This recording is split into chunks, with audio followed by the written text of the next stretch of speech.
Return right now to our top story in the cancellation of the New York City Marathon.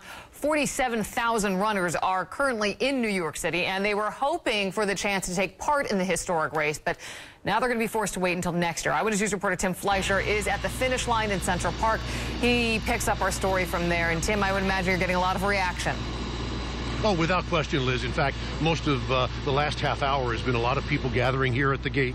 This is the entrance into Central Park that leads up to the finish line. Just a few moments ago, the New York Roadrunners officials arrived here. They're holding a news conference inside. We hope to bring that to you in just a short while as well. But again, both runners, spectators, even tourists here were quite interested in what was going on. They were curious about the decision that was made, why it was made. We were able to read to them the mayor's statement.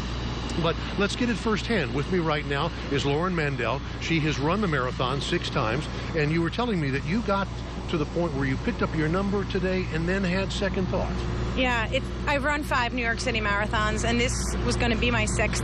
And on my way down to the Javits Center, I spoke to a couple of people, and I said that I didn't feel right about running this year, but I needed to get out of my apartment after 5 days of no work, so I continued the walk down. When I got to the Javits Center and I was looking at $30 shirts and $20 hats and expensive apparel, I said, this money is just better served somewhere else. And I don't think the marathon needs to be canceled. I think it needs to be postponed.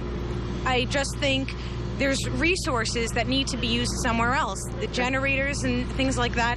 And that had been one of the controversies, is that they saw other resources lined up, the porta sands and the generators and things like that.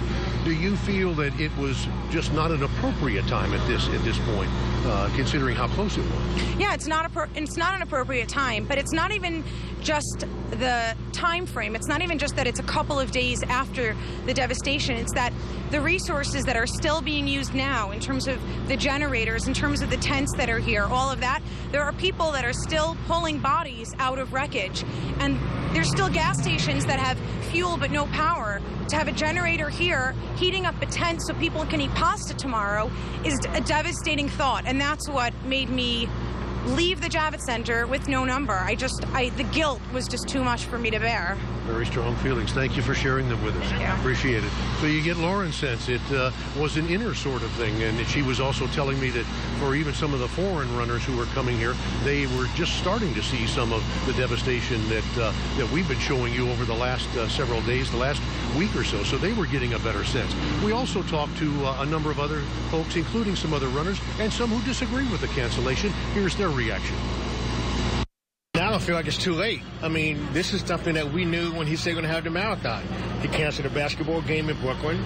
He canceled a whole lot of other events.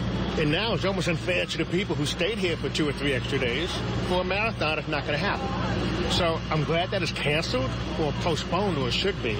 But this is something that he knew before.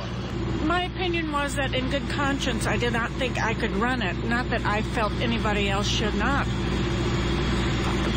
And it's a very difficult decision.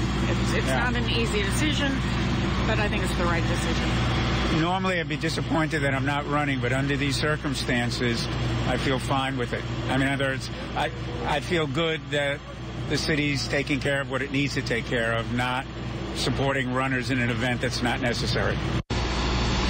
And those last 2 people that I interviewed, they were also going to run the race now, and they come from out of town, from Colorado and San Francisco.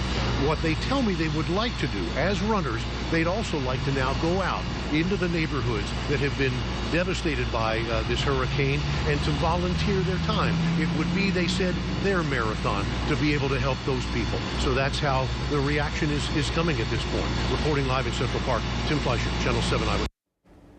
All right, Tim Fleischer in Central Park for us, and that is a great attitude.